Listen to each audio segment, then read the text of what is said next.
श्री गणेशाय नमः. श्री गुरुभ्यो नमः. आज आपण ज्ञानेश्वरीतल्या एका सुंदर ओवीवर चिंतन करूया. ज्ञानेश्वर महाराज एका ओवीमध्ये असं म्हणतात की आपण या उचिता स्वधर्मे राहटता, जे पावे ते निवांता साहूनी जावे. म्हणजे आपण योग्य प्रकारे आपला धर्म पालन करत असू, मग त्याच्यानंतर जे काही आपल्याला त्रास होईल तो सहन करा म्हणतात. जे पावे ते निवांता, शांतपणाने जे काही तुम्हाला परिस्थिती किंवा जे काही तुम्हाला प्रतिक्रिया किंवा तुम्ही योग्य जगत असताना ज्याही गोष्टीचा काय तुम्हाला थोडाफार त्रास होईल वगैरे, तर तुम्ही ते शांतपणाने सहन केलं पाहिजे असं म्हणतात. आता बऱ्याच जणांच्या मनामध्ये अशा प्रकारचा प्रश्न आला असेल, कारण मी पण 10-15 वर्षापूर्वी ज्यावेळेस ज्ञानेश्वरी वाचायचो त्यावेळेस असं वाटायचं की माऊली असं एकदम सरळ इतकं काय सांगतात की बाबा या जगामध्ये असं जर आपण सहन करत राहिलो तर आपल्याला काय काय सहन करावं लागेल, कारण हे जग सहन करणाऱ्याचं नाही, असा एक आपला व्यावहारिक दृष्टिकोन होऊन बसलेला आहे. म्हणूनच मी सांगतो की ही जी ओवी आहे खूपच जीवनाला मार्गदर्शन करणारी आहे, परंतु आपण एक आध्यात्मिक दृष्टिकोनातून ही चर्चा करत आहोत. म्हणून आपण हे लक्षात ठेवलं पाहिजे की आपल्याकडे एक वेगळा दृष्टिकोन असला पाहिजे, एक संताचा दृष्टिकोन आपल्याकडे असला पाहिजे. निदान आपण काही वेळेपुरतं तरी ती शांतपणाने ती गोष्ट समजून घेतली पाहिजे, तर आपल्या जीवनामधलं त्या गोष्टीचं महत्त्व आपल्याला कळू शकतं. साधारणतः माणूस कसा आहे की जे त्याची एकदा दृष्टी बनली, जे एक त्याचा विचार दृष्टिकोन बनला, तर त्याच्या बाहेर यायला सहसा माणूस तयारच नसतो. परंतु जीवनामध्ये काही शिकायचं असेल, काही विशेष अद्भुत अशा प्रकारच्या गोष्टी जीवनामध्ये यायच्या असतील, तर आपल्याला आपलं दृष्टिकोन विशिष्ट झालेला जो आहे तो कायम सांभाळून जमत नाही. त्याच्यासाठी वेगवेगळ्या शक्यता, वेगवेगळा आउटलुक आपल्याला त्या ठिकाणी लक्षात घ्यावा लागतो. त्याच दृष्टीनं पहिल्यांदा आपल्यामध्ये अशा प्रकारची श्रद्धा पाहिजे की अशा प्रकारची एक भूमिका आपली पाहिजे की हे महापुरुष होऊन गेलेले आहेत, म्हणजे ईश्वरासारखी ही व्यक्तिमत्व आपल्या महाराष्ट्राच्या मातीमध्ये होऊन गेले. तेव्हा ज्ञानेश्वर माऊली म्हणत आहेत तेव्हा ह्या गोष्टीमध्ये काही विशेष आहे. हा उपदेश माझ्या जीवनाला खूपच लाभकारी आहे, अशा प्रकारचा दृष्टिकोन ठेवून, एक श्रद्धा ठेवून, त्या विचाराविषयीचा एक आदर ठेवून, आपल्याला जरी आपल्या वैयक्तिक जीवनाच्या अनुभवावरून ते पटत नसेल तरीसुद्धा माऊलीचा विचार माझ्या हितकर आहे असं समजून ज्यावेळेस आपण त्या विचाराचं चिंतन करू, त्यावेळेस तो विचार त्या ठिकाणी आपल्या मनबुद्धीला त्या ठिकाणी पटेल आणि आपण ॲक्सेप्ट करू शकू. म्हणून सांगण्याचं तात्पर्य एवढंच आहे की हा जो विचार आहे, हा विचार आपल्याला येण्यासाठी आपल्यामध्ये गांभीर्याने आपल्याला त्याचं चिंतन करावं लागेल. म्हणून आपण या उचिता स्वधर्मे राहटता, आपण योग्य प्रकारे आपलं कर्तव्य पार पाडत असू, तर जे काही आपल्याला पुन्हा मिळेल, जी काही परिस्थिती येईल त्याचा सगळ्याचा स्वीकार करा, असं त्या ठिकाणी माऊलीचं म्हणणं आहे. आणि म्हणून ह्या गोष्टीवर विचार करत असताना ह्या विचाराने आपल्यामध्ये एक विशिष्ट भूमिका तयार करायची आहे. आपला विचार कसा असतो की एखादा व्यक्ती जसा वागेल आपण त्याच्याबरोबर तसं वागायचं, हा आपला एक व्यवहारातला सामान्य माणसाचा रूल ठरलेला आहे. परंतु याच्या पलीकडे जाऊन संतांची दृष्टी आहे. त्यांनी एक व्यक्तीचा स्वभाव कसा असावा, त्याची वृत्ती कशी असावी याचं मार्गदर्शन केलेलं आहे. जीवनामध्ये आपल्या हातामध्ये फक्त एक गोष्ट आहे, ते म्हणजे आपलं वागणं कसं असावं. कोणत्याही गोष्टीचं उदाहरण तुम्ही घ्या, एवढीच गोष्ट आपल्या हातात आहे की आपण कसं जगायचं, आपण कसं वागायचं, कोण्या ठिकाणी आपण काय भूमिका घ्यायची, हे आपल्या हातामध्ये आहे.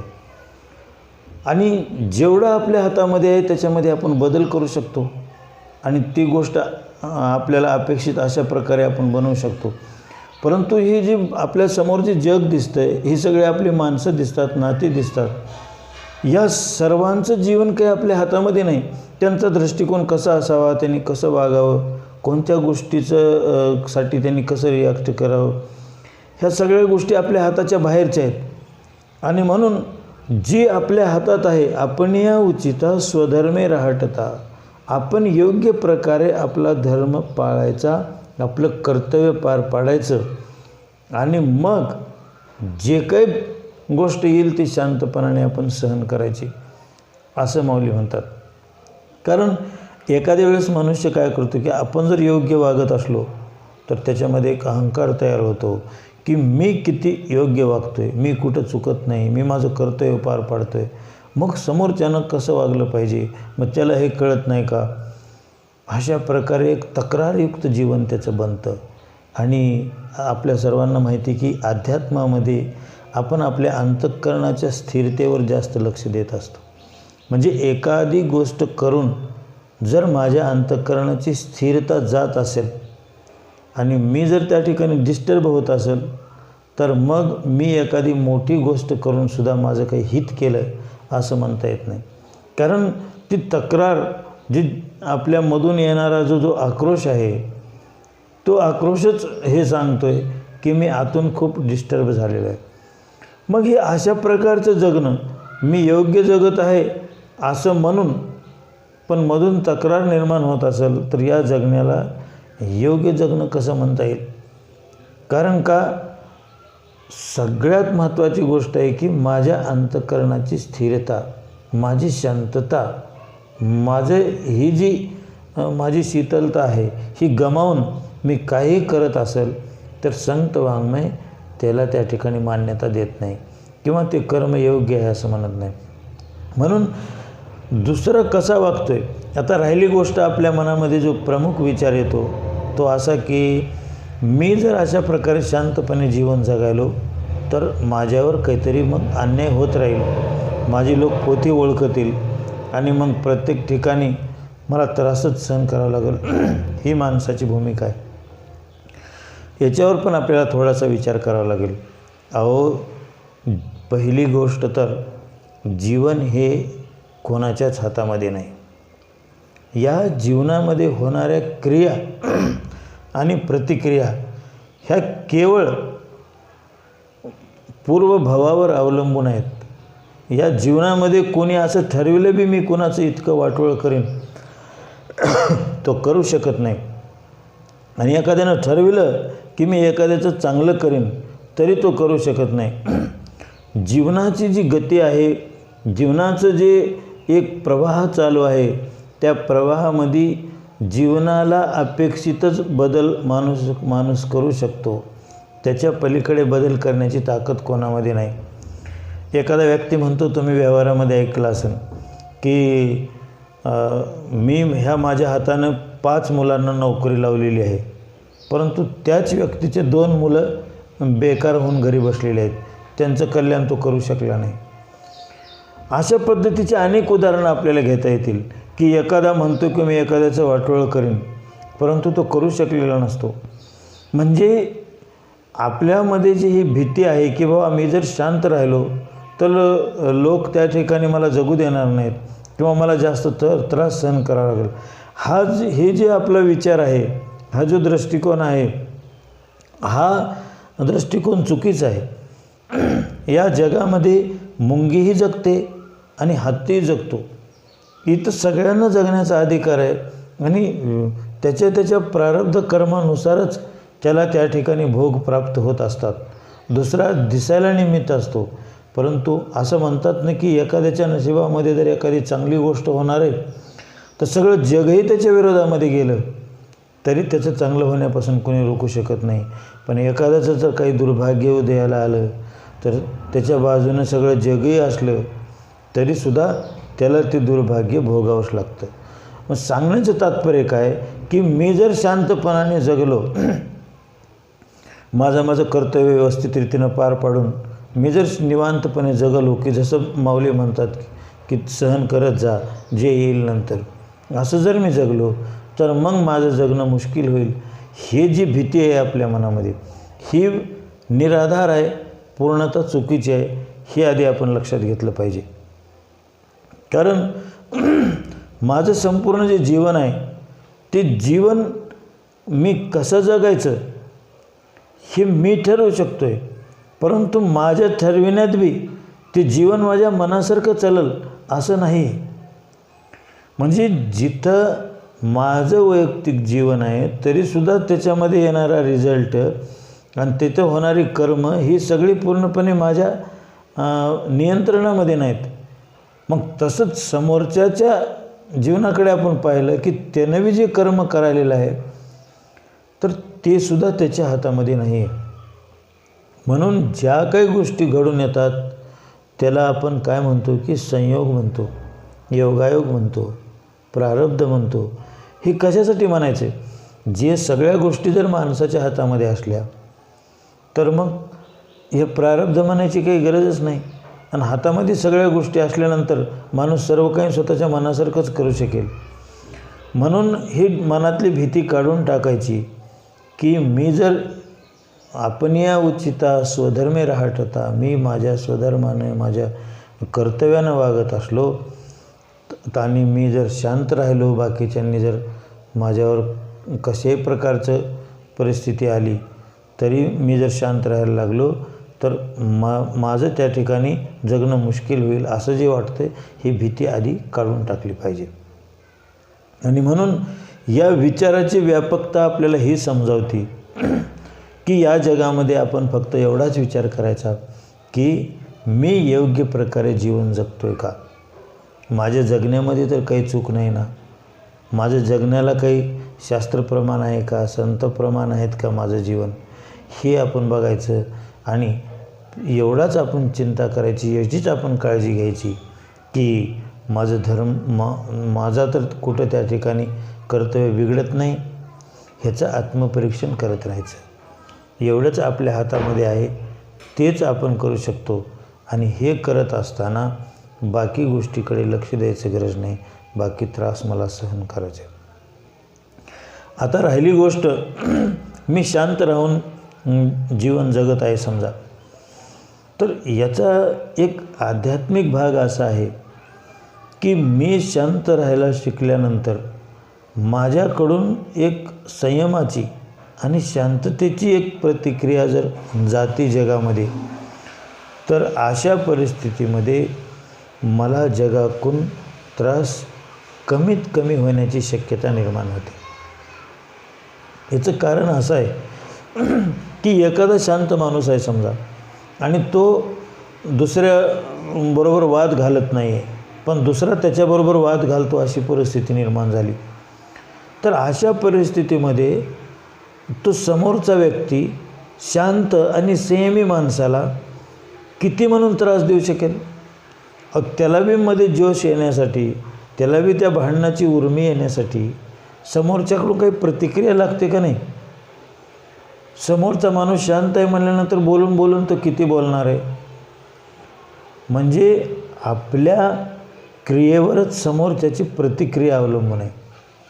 तुकाराम महाराज एका अभंगामध्ये म्हणतात की तृण नाही तेथे पडला दावाग्नी, जाय तो विजोनी आपसया. म्हणजे जिथं गवत नाही किंवा कोणत्याही प्रकारचं जळण नाही, लाकडे वगैरे नाहीत, तर अशा ठिकाणी एखादा अग्नी पेटवून टाकला तर काय होणार आहे? काडी पेटवली तरी ती विझून जाणार आहे, कारण तिचा भडका घेण्यासाठी बाहेर काही शिल्लकच नाही. मग ते कसा भडका घेईल? म्हणून जिथं तृण नाही, जिथं जळण नाही, अशा ठिकाणी कितीही काड्या ओढल्या तरी अग्नी पेट घेत नाही किंवा त्याचा भडका होत नाही असं म्हणतात. म्हणून हा अग्नी दुसरा लावतो पण त्याचा भडका आपल्यामुळं होत असतो, कारण त्याची क्रिया आहे, त्याला आपल्याकडं काहीतरी प्रतिक्रिया आहे आणि याच्यातून ते सगळं वाढत जातं. म्हणून आपण शांत राहिलो तर सगळ्या गोष्टी त्या ठिकाणी बाहेर व्यवस्थित होतात. मग आपण शांत राहतो म्हणजे शांत राहतो असं म्हणणं आणि अंतःकरणातून आपण शांत राहणं याच्यामध्ये खूप फरक आहे. कारण अंतःकरणामध्ये जर त्या ठिकाणी अनेक प्रकारे कालवा चालू आहे आणि बाहेरून आपण शांतत राहतो तर ही पूर्ण शांतता म्हणता येणार नाही. एक वेळेस हे पण ठीक आहे, परंतु आतमध्ये जर ही खळबळ चालू असेल तर कधी ना कधी त्याचा बांध फुटणार आहे आणि मग एकाच वेळेस काय यायची ती त्याची प्रतिक्रिया आतमधून येणार आहे. आणि म्हणून आतमधली शांतता महत्त्वाची आहे सगळ्यात, की आपण या उचिता स्वधर्मे राहटता, जे पावे ते निवांत साहूने जावे असं जर माऊली म्हणतात. तर ते सहन करण्यासाठी आपलं अंतःकरण तशा प्रकारे आपल्याला बनवावं लागतं. ते अंतःकरण शुद्ध बनवावं लागतं आपल्याला. त्याच्यामध्ये जे विकार आहेत त्या अंतःकरणामधले, त्या विकारावर आपलं नियंत्रण पाहिजे. नाहीतर मग ती घटित होणार नाही. ते फक्त बौद्धिक रूपाने आपल्याकडे राहील आणि आपण एक वरवरून त्या ठिकाणी ती गोष्ट दाखवू. परंतु मधून जी लाटा उठणार आहेत त्या आपण शांत नाही करू शकलो तर त्याची एक वेळेस प्रतिक्रिया आल्याशिवाय राहणार नाही. आणि म्हणून जे शुद्ध आहे, कसं तुकाराम महाराजांचाच एक अभंग सांगतो की चित्त शुद्ध तरी शत्रू मित्र होती, व्यग्रही न खाती सर्पतया. कारण ज्याच्या मनामध्ये कोणाविषयी काही नाही, चित्तशुद्ध म्हणजे काय की कोणाविषयी राग नाही, द्वेष नाही, कसल्याही प्रकारची ज्याच्या अंतःकरणामध्ये अवास्तव कामना नाही, जो सगळ्याविषयी एक निर्मळ भाव राखतो, अशा व्यक्तीचं चित्त आपण शुद्ध म्हणू शकतो. कारण जी प्रतिक्रिया येते आपल्यामधून एखाद्या गोष्टीविषयी त्याच्यावरूनच आपल्याला चित्त शुद्ध आहे का नाही हे आपल्याला सांगता येतं. की एखाद्याकडे बघितलं की त्याचा पटकन जर आपल्याला दोष दिसला, त्याचं जर काही वाईट कर्म दिसलं तर आपलं चित्त शुद्ध नाही असं म्हणता येईल. परंतु कोणी कसा का असेना पण त्याच्याकडे एक बघण्याची निर्मळ दृष्टी ज्यावेळेस माणसाकडे येते. अहो संतांनी तर काय मागितले की जे जे दिशे दृष्टी पुढे ते अवघे शिवरूप गाडे. काय सुंदर आहे संकल्पना ही. बाहेर मला दुसरं काही बघायचं नाही. आता बाहेर जर फक्त नुसतं शिव बघितलं आपण तर अंतःकरणात काय निर्माण होईल? फक्त शिवच राहिला अंतःकरणामध्ये. अंतःकरणात एक प्रतिबिंब उमटत असते आपण बाहेर जे बघतो त्याचं. बाहेर आपण चोर बघितला की चोरीविषयीची भावना, त्याच्याविषयीचा क्रोध म्हणा, मनस्ताप म्हणा ऑटोमॅटिकमध्ये उभा राहतो. बाहेर जर आपण एक सुंदर फूल बघितलं, सौंदर्य बघितलं, अंतःकरणामध्ये सुंदरता ऑटोमॅटिक उभी राहते. म्हणून आपण हे आपल्या अंतःकरणाची शुद्धता जर ठेवली, बाहेर जर आपण फक्त चांगलंच बघण्याचा आपला अभ्यास ठेवला तर आपलं अंतःकरण निर्मळ जातं. ही ह्याच्यासाठी आपण चिंतन करत आहोत की आपण निवांत कसे राहू शकतो. माऊली म्हणतात की फक्त तुमचं कर्तव्य पार पाडा आणि मग तुम्ही निवांत राहा, जे येईल ते सहन करा. आता समजा आपण एक असा एक वेगळ्या दृष्टिकोनाने विचार करू की एखादा माणूस त्याला सहन करता येत नाही आणि मग त्यानं बाहेरून जी क्रिया आली त्याला त्यानं प्रतिक्रिया दिली, तर काय होईल त्याचा परिणाम?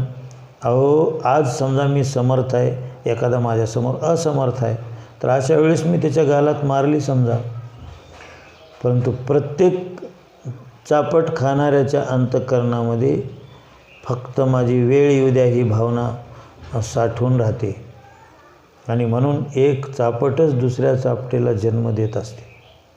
आपण इतिहासामध्ये पाहिलं तर आपल्या लक्षात येईल की एक युद्ध, त्या युद्धाने दुसऱ्या युद्धाचा जन्म होत असतो. कारण समोरच्याच्या मनामध्ये जो प्रतिशोध निर्माण होतो तो प्रतिशोध पुन्हा आपल्यावर एक रिॲक्शन रूपाने येत असतो. भलेही तो आज येईल, उद्या येईल किंवा भविष्यामध्ये येईल, त्याची आपल्याला कालमर्यादा सांगता येणार नाही, परंतु एका जी क्रिया घडली तर त्याची प्रतिक्रिया कधी ना कधी त्या ठिकाणी येणार आहे. आणि म्हणून जे लोक स्वतःचा अशा प्रकारे रिॲक्शन देतात की आम्ही शांत बसणार नाही, आम्हीच ठोसाला ठोसा उत्तर देऊ, आम्ही क्रियेला प्रतिक्रिया देणारच, तर मग त्यांना आणखीन समोरून येणाऱ्या प्रतिक्रियेला सुद्धा त्या ठिकाणी त्यांना तयार राहावं लागतं. आणि जन्मोजन्मी आपण हेच करत आलो. ही क्रिया करणे, त्याचा येणारा परत भाव फेडणे, पुन्हा आपण आक्रमक होणे, पुन्हा समोरच्यावर आपण आपला दबाव आणणे, समोरच्यावर आपण प्रतिक्रिया करणे, पुन्हा त्याच्या प्रतिक्रिया करणे, ह्याच्यासाठीच आपलं हे जन्मचक्रवी चालू आहे. ही सगळ्या गोष्टी जीवनामध्ये घडत असतात. हे कुठंतरी थांबलं पाहिजे. म्हणून मी ज्यावेळेस शांत होईल त्यावेळेस वेळ लागेल, पण समोरचा पण शांत होणारच आहे. त्याला बऱ्यापैकी वेळ लागू शकतो, परंतु माझ्या ज्यावेळेस अंतःकरणामध्ये आता कोणत्या गोष्टी राहिलेल्या नाहीत आणि मी समोरच्याविषयी निर्मळ आहे, मला समोरच्याच्या जीवनाचं काही देणं घेणं नाही, तो जसा वागेल, चांगली रिॲक्शन केला तर चांगलं नाही, त्याची जी असेल ती रिॲक्शन, की मी त्याला चांगलंही म्हणणार नाही आणि वाईटही म्हणणार नाही, अशा प्रकारची भूमिका ज्यावेळेस आपण समोरच्या विषयीची घेतो आणि आपण शांतपणे जीवन जगू लागतो, तर समोरचा पण त्या ठिकाणी शांत व्हायला लागतो. आता या ज्या गोष्टी आहेत ह्या व्यावहारिक माणसाला लवकर पटणाऱ्या नाहीत. त्याच्या मनाला ह्या गोष्टीनं ताबडतोब बदल होऊ शकत नाही. ह्या सगळ्या अनुभवाच्या गोष्टी आहेत. जीवनामध्ये ह्याचं आधी आचरण करावं लागणार आहे आणि मग तशा प्रकारच्या परिस्थितीतून आपण ज्यावेळेस जाऊ त्यावेळेस हे विचार पटणार आहेत. डायरेक्ट सांगितल्यानंतर हे विचार पटतील असं नाही, परंतु हे सत्य आहे की एखाद्याच्या विषयीची कटुता आपल्या अंतःकरणाची जशी जशी कमी होत जाईल आणि ती एकदम शून्य होईल, तर समोरचा माणूस जास्त काळापर्यंत आपल्याविषयीची कटुता घेऊन जीवन जगू शकत नाही. त्याला कधी ना कधी ही गोष्ट कळून येईल. ह्या अस्तित्वाच्या माध्यमातूनच त्याला कळून येईल. आपल्याला डायरेक्ट सांगण्याची गरज नाही की समोरचा माणूस आपल्याविषयी कटुता ठेवत नाही, तेव्हा आपणही त्याच्याविषयी कटुता बाळगणं चुकीचं आहे आणि त्याची कटुता पण त्या ठिकाणी गळून पडेल. ह्याच्या पलीकडे जाऊन संतांनी सांगितलं, आता मी तुकाराम महाराजांचं जे चरण सांगितलं तुम्हाला, की चित्त शुद्ध तरी शत्रुमित्र होती, व्यग्रहीन खाती सर्पतया. त्याचे शत्रूसुद्धा मित्र बनतील आणि वाघ सर्पासारखे पशुसुद्धा त्याच्यावर आक्रमण करणार नाहीत. अशा पद्धतीचं त्यांनी मार्गदर्शन केलेलं आहे. म्हणून हे जीवन काय आहे, ह्या जीवनामध्ये होणारा त्रास काय आहे, या जीवनामध्ये कसं सरळपणे जगता येत असतं, का बरं जीवनामध्ये संघर्ष निर्माण होतो, या सर्व गोष्टीचा विचार आपल्याला करावा लागतो. तसं अध्यात्मामधला एखादा विशिष्ट विषय आपण विशिष्ट दृष्टिकोनातून सांगत असतो, परंतु अध्यात्माची ज्यावेळेस माणसाला संपूर्ण समज येते, त्या संपूर्ण समजेमधून ज्यावेळेस माणूस एखादा विषय ऐकतो, तर त्या विषयाची सुद्धा परिपूर्णता माणसाच्या लक्षात येत असते. म्हणून या ठिकाणी मला हीच गोष्ट आपल्या लक्षात आणून द्यायची की जीवनामध्ये ज्ञानेश्वर माऊलीचं असं सांगणं आहे की तुम्ही योग्य प्रकारे आपलं कर्तव्य पार पाडा, योग्य प्रकारे स्वतःमध्ये बदल करा, स्वतःचं जीवन योग्य बनवा, दुसऱ्याशी तुम्ही योग्य वागा आणि मग समोरच्याकडून तुम्हाला जे काही प्राप्त होईल ते शांतपणाने सहन करायला शिका. इतकं शांतपणाने सहन करायला शिका की समोरचा जर एखाद्या वेळेस एकदम उग्र रिॲक्शन देईल तर मनामध्ये सुद्धा असं नाही आलं पाहिजे, कारण त्याचं काम आहे, त्याचा प्रॉब्लेम आहे, त्याचे जन्मजन्मीचे संस्कार आहेत, जे काही त्याचं असेल ते त्याचं आहे, त्याला कसंही वागण्याचा अधिकार आहे, तो वागेल आणि तो भोगेलसुद्धा आपण म्हणायचं नाही, कारण त्याच्याविषयी काहीतरी आपण मग मनामध्ये विचार केलाच नाही. तो त्या ठिकाणी चुकायला आहे तर त्याची शिक्षा त्याला मिळणार आहे, असं जर आपण भेटू तर आपण काहीतरी त्याच्यावर टिप्पणी केलेली आहे की जेणेकरून त्याला त्याची शिक्षा मिळणार आहे असा भाव आपल्या मनामध्ये आला. हा सुद्धा भाव आपल्या मनामध्ये येऊ द्यायचा नाही. त्याला जसं वागायचं आहे तसं वागू. या सगळा हा विचार स्वीकार करत असताना आपण एक गोष्ट मात्र आपल्याला लक्षात ठेवावं लागते की समोरचा माणूस माझं काही वाटोळं करू शकेल किंवा समोरचा माणूस माझं चांगलं करू शकेल हे या जगामध्ये शक्य नाही आहे. माझं जीवन स्वतंत्र आहे आणि माझं जीवन माझ्या पदरामध्ये जे द्यायचं आहे, जे माझ्या नशिबामध्ये द्यायचं आहे ते ईश्वराची जबाबदारी आहे. जे द्यायचं तो देणारच आहे. हे जीवन केवळ ईश्वराच्याच आदेशाने चालतं. ही देण ईश्वराची आहे. याच्यामध्ये दुसरा माणूस बदल करू शकतो. ही आधी भूमिका संपली पाहिजे. परंतु ही भूमिका संपण्यासाठी सुद्धा माणसाला फार व्यापक अशा प्रकारची समज त्याच्या जीवनामध्ये यावी लागते, तेव्हा हे घडत असतं. तर आपण सध्या या ठिकाणीच थांबूया की आपण या उच्चिता स्वधर्मे राहटता, जे पावे ते निवांता साहोनी जावे. म्हणून डोळे झाकून माऊली म्हणतात. म्हणून जरी आपण या विचाराचं अनुकरण करू लागलो तरी एक दिवशी आपल्याला जीवनाची सुंदर अशा प्रकारची प्रतीती येणार आहे आणि मग आपला विश्वास या विचारावरचा वाढणार आहे आणि मग आपण आणखीन चांगले विचार आपल्या जीवनामध्ये आणण्यासाठी प्रयत्नशील राहणार आहोत, याच्यात शंका नाही.